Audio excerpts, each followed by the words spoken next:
Why'd I get this bike? So one of the main reasons too is that I was pretty much interested in what a new style would be. And the other thing was I like the fact that Harley-Davidson took two major social media content creators and they incorporated them into the end part of the video for these bikes. And I was blown away because I watched both of their channels, and Cycle Fanatics and Robert Simmons. So when those two guys were at the end of that Harley-Davidson video, I was like, man, you know, that was my purchasing point right there, is because they did something that small. They took two people that I watch on YouTube and they allowed them or gave them the opportunity to be in a major commercial for Harley-Davidson.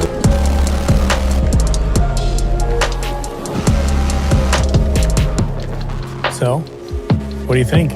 Damn. Holy shit.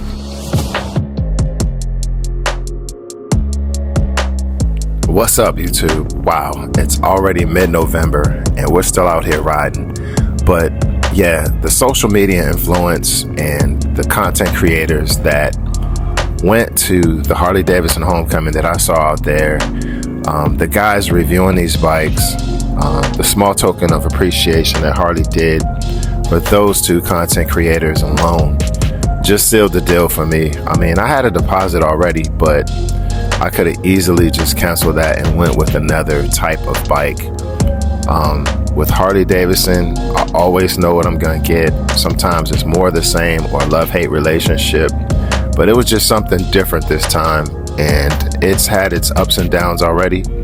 But I think in these love-hate type of relationships, that's what brings you even closer to the bike that you ride. It's everything that you want to put it together to make it perfectly yours, to make it go through the ups and downs, is what makes this type of bike so addictive.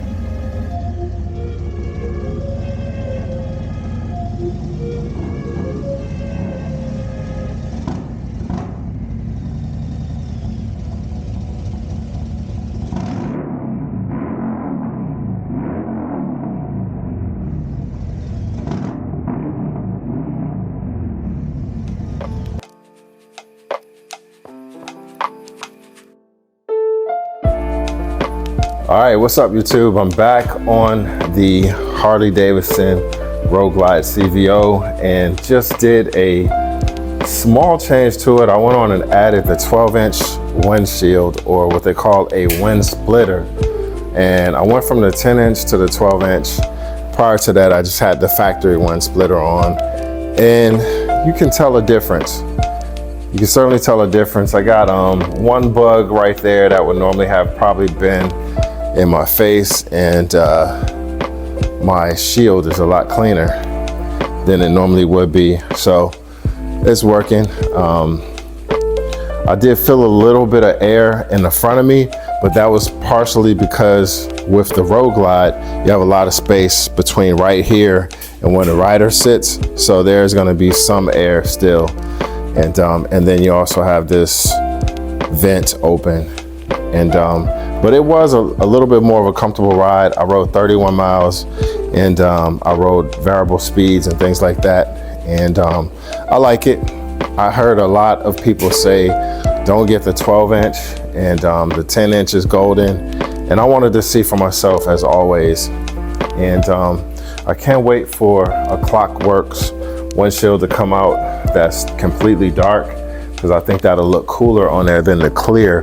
But I think the mostly the thing that's saving it is that the piece behind there is all black, and so you don't really focus in on that tall windshield. Even though that's considered smoke, it is still pretty clear to me. So, and with the darker windscreens, you could really see the dirt a lot more. So, but still waiting on that to come out. Clockworks, hurry up. So anyway, I got everything working fine and really well on this bike. The exhaust is a lot louder than when I originally put it on, and I was wondering, was it gonna change and sound a little bit, and it actually did. And I didn't think so, but it actually did. So I have Grady on the lift. It's not up for the winter, but I don't ride it as much as I ride Storm. So I took it off the tires by just lifting it up just a little bit. And I will be back on it when it's a lot colder outside. Today was a little bit warm. When it's a lot colder outside and these tires are a little bit more of a challenge to warm up, I'd rather have a bike with less torque. But this thing is pretty torquey now, but this thing is like you hit it and you're spinning out. So, and it's not the tires, it's just that thing is dialed in pretty good. As far as the light install, the lights are doing fine. I did use this very, very sticky tape on the back. I forgot the name of the tape that it was, but it's holding up fine. It has not moved. And everything is looking good. Just to remind you that like those saddlebag lights are not for this vehicle. They're not for this motorcycle. So there are some contact points where they do not fit on the surface. So I had to use, if you go back on my video, you look at the tape that I used, I did have to use some thick double-sided tape. You can see it right there with the bag open, because with the rounded surface of the light, it does not fit, or it does not stick to the flat surface of the bag. And I think that's what the only difference was as it relates to the new bag style and the old bag style. And also the pin design where you plug it in is not going to fit. So you have to get a T-splitter from a 12 pin to a 6 pin in order for this to work. They don't sell them. And I did make one or two for a few friends. And so with that said, everything else is doing pretty cool. Looks nice. I see a lot of people out here getting CVO seats replaced with some other brand seats and customized into other design style seats. And I still think that this seat overall looks better than a lot of seats that I'm seeing out here after they do the upholstery. I've seen some where they went to companies and got them restitched with different colors and all kinds of designs, but the stitching lines they were not in, they just weren't lined up like professionally lined. But to each his own. I kind of want to keep my bikes at least looking somewhat similar to factory, and to each his own. When you get a Harley, you want to customize it, you want to give it your own signature look, and that's totally on you. So I like a little bit of performance and I like originality. That's not to say I wouldn't want a fully customized heritage or something like that, something that I could ride like a Cali West bike style. I'm waiting for something like that. But you know, to pay all that money for this CVO and to totally take it away from not being a CVO is, I don't know, I wouldn't have done that, because I would have just probably waited for like a 2024 Street Glide or Road Glide Special that may possibly have the same front end, and then I probably would have did that and totally customized it. But the purpose of buying a CVO is not to really take the CVO design out of it, which I did with the pipes and the exhaust system, but I needed something with some more performance because I was out here getting smoked by Indians. So I need a little bit of performance, but I'm not down to anybody's bike, but you take your money and do whatever you want to do. But yeah, for me, I'm gonna just keep this thing original.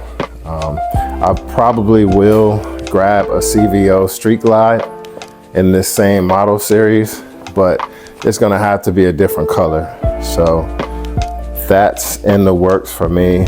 And if not, I'll make it another brand bike and just compare the two bikes. I wanted to grab a Road King, basic Road King, and do a build. I think Road King builds are really, really hot right now, really hot and trending right now. I love all the stuff that you could do with a Road King, and just a lot of different things that I want to do for this winter time. So can't wait to see what else I can get into with some bike builds. But certainly having 2 Road Glides, some people say, you know, is 2 Road Glides worth it? They're different style Road Glides, so I think so. I like riding each one individually. I like Grady's power, and I guess now Grady is just the old school. It's old school. You need a new vehicle, or you need a new model of anything in order to make something else become categorized in like a classic category. So, and with the new, and I think that this body style and design, a lot of people haven't adapted to it yet. And I still can't believe that some people have never even seen it yet. And that's what's pretty odd to me. I thought that Harley did a good job promoting these new bikes, yet I still get people asking me, what kind of bike is that? And I'm like, it's a Harley. And they're like, no way. And when I ask them if they like it, the ones who don't know about the release and the extra features, they don't really like it at all. They like the old traditional look of the Harley, and that's just kind of like what people are used to seeing. But I wanted to be a part of that, and I saw a lot of other social media influencers invited to the Harley-Davidson homecoming, and Harley actually had them be the ones who did a lot of the promotion for this bike on YouTube. And so they took all the major social media influencers, and they all rode these bikes, and they all pretty much had good things to say. For me, when I first rode it, you can look back at some of my videos, and I wasn't hating. I didn't think that it was all that. I thought it was a lot of hype, and I didn't like my first ride, but there's a lot of things that you have to do when you go into the Harley world. There's a lot of things you have to do in order to make the bike feel like it fits you, like it's yours. Like one, this bike has 4 points of suspension control, and fresh out the dealership, it is not set. So I was coming off of, I had rode my Gold Wing for one. I had rode my Gold Wing, the brand new Gold Wing to go test ride this, and so that just wasn't really a good idea. But anyway, so see where that single point of shock adjustment is? That was all the way set to 0, and then there's 3 other locations on the bike to where you can set the suspension up for the rear. And when those are all zeroed out, like, this bike doesn't feel good at all. The other thing is that the bike still has to break in. So your initial feeling on how the bike is actually going to end up being is going to be totally different from what you feel on that first test ride. The other thing that took away from my test ride experience was I was so into all these gauges and looking at what each button does, because I was so much of a owner that had been in all the other editions of Harley-Davidsons that didn't have the large display screen, that I wasn't paying attention to the road. And during the test ride, I was more paying attention to what buttons I can push. So that took away from the ride itself. The other thing is, it was my first CVO. And with that said, CVOs, when you get them, they're generally designed to make you to drive appeal to the bike for the cool factor. And so the thing that comes on the bike initially is that little tiny wind splitter. And oftentimes for CVOs, the first thing you're gonna get is that little itty bitty wind splitter. And with that, it looks cool, but you got a lot of air. So as you can see with this 12-inch blocking a lot of air, the wind splitter, I think it's like a 4.5 inch or something, whatever it is, but it just wasn't doing it. So I was like, man, why would somebody pay this much for this bike? So a lot of the bikes that the guys were riding and test riding that I looked at when we were out in Milwaukee, A lot of those had already had like air breathers done on them. They had already had suspensions adjusted. Some of the bikes were already set for riders that they knew were going to be taller and just different things. So they were dialed in some. So they did give a different opinion of the bikes that they were test riding. But it's still something that was like very new. But if this bike had already been out for a while, like all the other models, and then it was just really like a color change and maybe like a few differences, then I don't think it would have gotten such big reviews. But so I'll say for myself, after I hit the 500 break-in period, I still wasn't really that impressed. I didn't feel like the bike had really awakened yet. And so I had to remember, well, Harley does their first service at 1,000 miles. So anywhere between like 800 or 750, 800 to 1,000 miles, you can take it in and get your first service done. Well, during that time, a lot of things are gonna wiggle loose and do this and do that. But when you take it in, they're gonna, tighten up all the critical points of critical fasteners. They're gonna tighten up. They're gonna change out your fluids and different things. And the bike's gonna be different. It's no different than breaking in a new pair of shoes. And so once I actually hit like the 750 mile mark, started feeling better about the bike. The factory exhaust woke up a little bit more, and I could feel the bike awakening a lot more as I put more miles into it. So by the time I got my first service and I went on another road trip, oh my God, I tried to ride this thing like it was no tomorrow, and it just wouldn't stop giving me the performance that I really enjoyed. So then after that, there was the kinks. There was the kinks in the electrical system and different things that I didn't like. I didn't really understand yet how to get the radio to work every time flawlessly when I wanted to put my phone on and play it through my speakers and get everything to work through Apple CarPlay. I got that down to a science now, so that doesn't bother me anymore. The other thing was the belts on these were too tight right out of the factory. So one good thing about watching YouTube was that one of the YouTubers, when he got his bike, he broke it all the way down. And I have a lot of tools, but this guy has a lot of tools.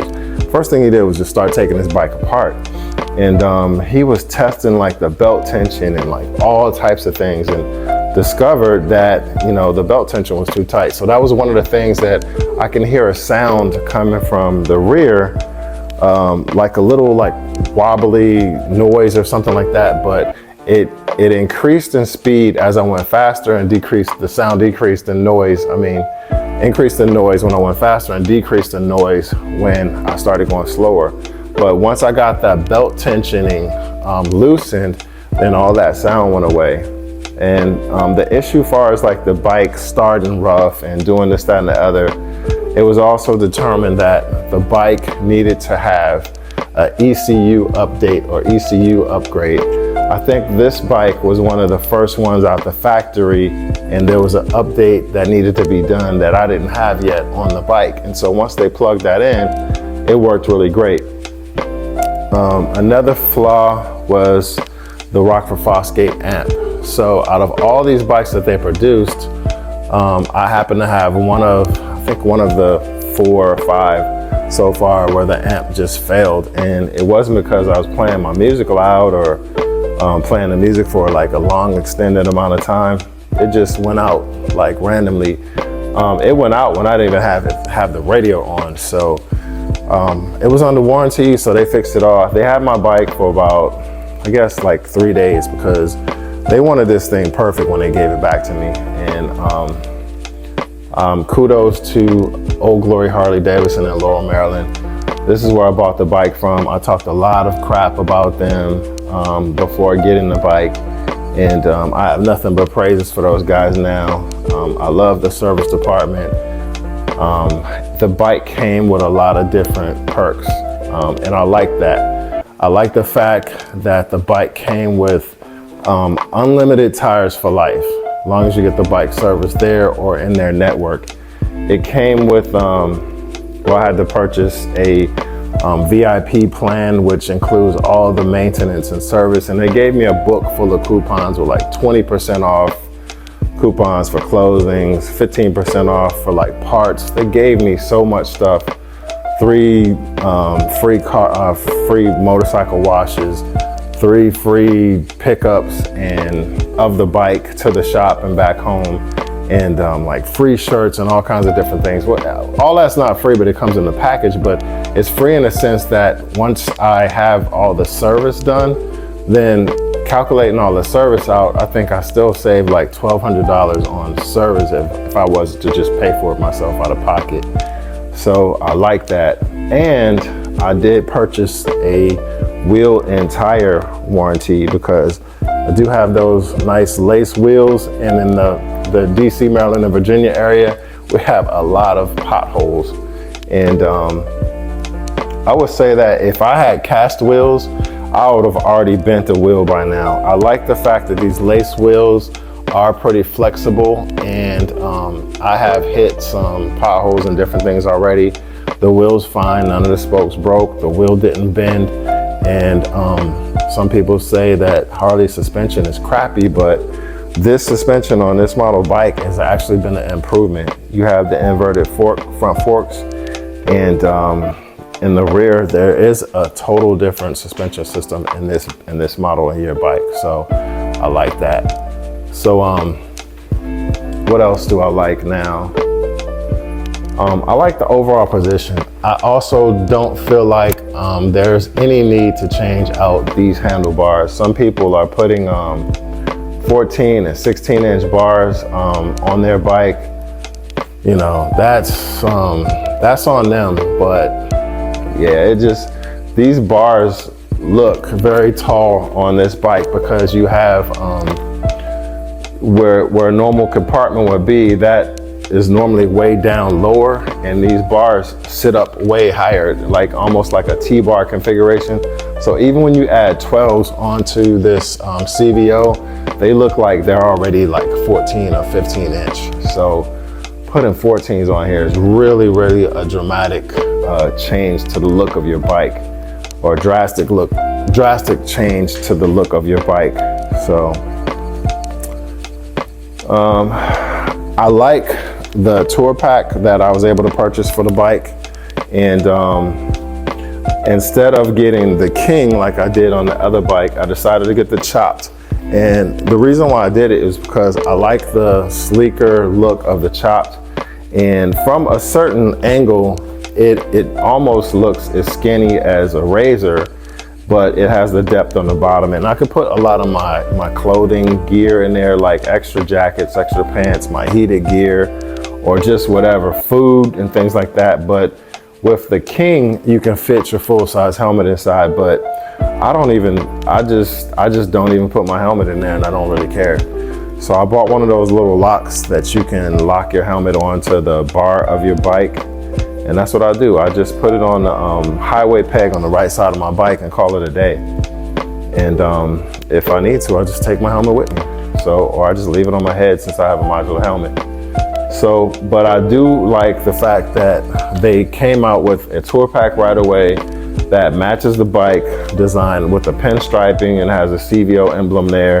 I love that. I don't like the fact that they didn't offer an easier way for people who are even buying the King tour packs and things like that to have the brake lights. I think it was a terrible idea to not have more light in the back of this bike. And I almost got hit like several times, no exaggeration, on this bike. And I'm thinking it's probably because the color's not as bright as Whiskey Neat, but this color is pretty hard or difficult for people to see. And without light in the back, it was just a really dangerous situation. And so since I've added light, I haven't had any of those same encounters that I initially did. So adding a light to the saddlebags and the tour pack made a world of difference. And so Harley, I think that you should hurry up and come out with the harness. It's really easy to do, really easy to manufacture, or some other company come out with these harnesses that are like 12 pin split into 6. so that people can just go ahead and hurry up and put on their tour pack light and also their saddlebag lights. And if Customs Dynamics, if you guys want to send me a magic strobe, feel free. Feel free to. I know it's only 99 or 100 bucks, but feel free to send me one and I will do a review putting it on. And so that is my plug for that. I would like to have a lot more power on this bike, just because the 121 is a lot of power for people, but for people who have already gone out and put in a 135 on their bike, or they're interested in the 135, there's just no option for this. So I'll be glad when you guys come out with some options. It does make the bikes feel like night and day. There is a difference. I used to think that you couldn't tell a difference when you put in those big crate engines and motors and things like that, but you can. And my biggest thing is that you spend a lot of money and you're gonna top out faster, but it just still gives it a deeper and a better sound. It pulls a lot of that weight just effortlessly, and this bike pulls effortlessly already, but those big engines, man, they just, I'm in love with them. It's pretty cool. They top out faster, like I said, but I mean, just to ride with that power, it's like, you know, if you have a Hellcat or some kind of like big engine, you know, just the sound difference on those things are just, you know, night and day. And, you know, Americans, we pay a lot for the sound that we like. So, but please come out with some kind of big motor update or upgrade that people can put on these things. Yeah, I like the VVT, but I don't need to be out here getting ran down by Indians. So, you know, maybe I'll just give up that part of the life and cruise on a cruiser like you should. But who wants to? You know, I do, but many don't. I think in this area, for bragging rights, you still need to have the motors with the power and torque and the high numbers and things like that. And for some of y'all gonna say, man, I'm past that point in my life, I don't need all that. But you say that, but if you had it, you would use it. The guy that spanked me on his Indian was way older than me, and I'm 52. So he laughed at me. I think he beat me in rain mode. So so I laugh about it, man, because there's no hard feelings. But he had that Sawicki 2-in-1, and he had I think he had a stage 2 done. But we gotta be more careful out here. So, all right, guys, that's gonna do it for this episode of Chris Glides, as I always say. And thanks for watching. And I may just start this part of the video at the beginning, because a lot of you guys don't want to really see me riding around in circles or riding around on this bike. That's been done like several times, but I didn't really go anywhere interesting today. I just did a 31-mile run and made some noise and came back. So you guys will be seeing me a lot more here coming up, but I have a vacation to go on to first. So I'm gonna be downstairs in the gym working out, getting rid of some of this fat. So by the spring, and I'm at some of these events and y'all see me, I don't look as fat as or as more fat as I do on camera. So I'm looking forward to seeing you guys out here, the guys that are up in northern America where it's already snowing. Come on down to some southern parts and grab you one of the Harley-Davidsons from some of these companies that are renting, and just keep on riding, or stick your bike on a trailer, get out of that area where it's snowing, and just keep on riding the bike. Riding these motorcycles bring life and reduce stress. So until then, who knows where we're gonna go next. All right, guys, take care.